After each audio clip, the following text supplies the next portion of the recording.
आज तक कोई क्यों नहीं चढ़ पाया कैलाश पर्वत। दोस्तों, क्या आपने कभी सोचा है माउंट एवरेस्ट जैसे इतने बड़े पहाड़ पर तो कोई ना कोई जरूर चढ़ा है, लेकिन उसकी हाइट के मुकाबले इतना कम होने के बावजूद कोई कैलाश पर्वत पर क्यों नहीं चढ़ पाया है। दरअसल हिंदू धर्म में भगवान शिव और उनके निवास स्थान कैलाश पर्वत का विशेष स्थान है।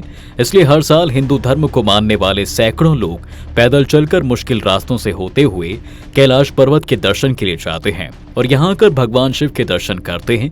लेकिन कोई भी गलती से इस पर्वत पर चढ़ने की कोशिश नहीं करता, क्योंकि आज तक जिसने भी इस पर्वत पर चढ़ने की कोशिश की है उसका अंजाम बहुत बुरा हुआ है। यहाँ तक कि कई लोग ऐसे भी रहे हैं जिन्होंने इस पर्वत पर चढ़ना तो शुरू किया लेकिन आधे रास्ते से ही गायब हो गए, जिनका आज तक कोई पता नहीं चल पाया। कैलाश पर्वत को लेकर मान्यता है कि ये इतना रहस्यमयी है, जैसे ही कोई इस पर चढ़ने की कोशिश करता है उसे अपने आप ही बुरे ख्याल आने लगते हैं। यानी कि कई लोग जिन्होंने इस पर्वत पर चढ़ने की कोशिश की और आधे रास्ते से वापस आ गए, वो बताते हैं कि वो जैसे जैसे इस पहाड़ की चोटी की तरफ बढ़ते जा रहे थे, उन्हें ऐसा लग रहा था कि जैसे इस पहाड़ की चोटी तक पहुंचने से पहले उनकी मौत हो जाएगी, जिसकी वजह से वो आधे रास्ते से ही वापस आ गए।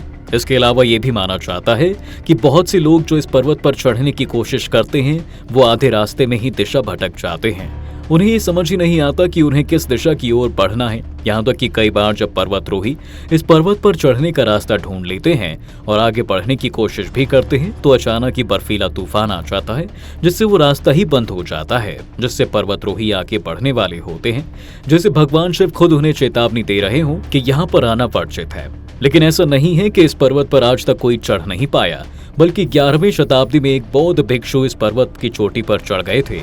इस बौद्ध भिक्षु का नाम था मिलारेपा। लेकिन जब वो इस पर्वत के नीचे आए तब वो इस स्थिति में नहीं थे कि वो लोगों से कुछ कह पाएं, और उन्होंने लोगों से सिर्फ इतना कहा कि पर्वत की चोटी पर एक परम शक्ति ध्यान मुद्रा में विराजमान है और कोई भी ऊपर जाकर उसके ध्यान में विघ्न ना डाले, वरना उसका अंजाम बहुत बुरा होगा। इसके बाद मिलारेपा ने अपने पूरे जीवन में कैलाश पर्वत को लेकर कभी कोई बात नहीं की, और जब भी उनसे कैलाश पर्वत के बारे में कुछ पूछता तो वो बिना बोले कुछ तुरंत ध्यान मुद्रा में चले जाते।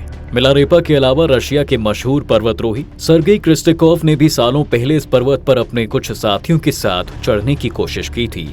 लेकिन जैसे ही उन्होंने इस पर्वत पर चढ़ने की शुरुआत की वैसे ही मौसम अचानक से बदल गया और तूफान शुरू हो गया। पहले तो सर्गेई ने इसे पहाड़ों पर आने वाला आम तूफान समझा, लेकिन जैसे जैसे वो आगे बढ़ते जाते तूफान और विकराल होता जाता, जिसके बाद सर्गेई और उनके साथियों को ये लगने लगा कि जैसे ये पहाड़ उनसे कुछ कह रहा हो कि ऊपर आने पर उनकी मौत निश्चित है। इसके बाद सर्गेई अपने साथियों के साथ आधे रास्ते से ही वापस आ गए। इसके अलावा कुछ रशियन की टीम ने कैलाश पर्वत पर एक गहन अध्ययन किया था, जिसमें कैलाश पर्वत का एक ऐसा रहस्य सामने आया था दोस्तों, जिसे जानकर सभी इतना डर गए कि इस पर्वत पर चढ़ने पर हमेशा के लिए रोक लगा दी गई। कहा जाता है कि रशियन वैज्ञानिकों ने यह दावा किया था कि ये कोई आम पहाड़ नहीं बल्कि किसी शक्ति द्वारा बनाया गया पिरामिड है, जो अंदर से बिल्कुल खोखला है और जिसके अंदर एक पूरा शहर बसा हुआ है। साथ ही उन्होंने ये भी बताया कि पर्वत पृथ्वी की शक्ति का केंद्र है, जिसका सीधा संपर्क अंतरिक्ष में मौजूद आकाश गंगा से होता है। इसके अलावा ये ऐसी जगह है जहां दुनिया की सभी 10 दिशाएं आकर एक हो जाती हैं, इसलिए यहाँ एक दिशा तय कर पाना बहुत मुश्किल हो जाता है। वहीं हिंदू धर्म के अलावा ये पर्वत जैन, बौद्ध और बौद्ध धर्म के मानने वालों के लिए भी बहुत पवित्र है। जैन धर्म को मानने वालों का कहना है कि उनके धर्म के 24 तीर्थकरों में से 20 को ज्ञान की प्राप्ति इसी पर्वत के पास ध्यान लगाने से मिली है।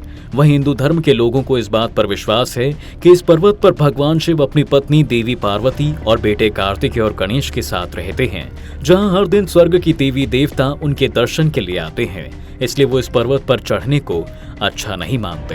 दोस्तों, आज की वीडियो में फिलहाल बस इतना ही। अगर आपको ये हमारी वीडियो पसंद आई हो तो वीडियो को शेयर करें और ज्यादा से ज्यादा लाइक भी करें।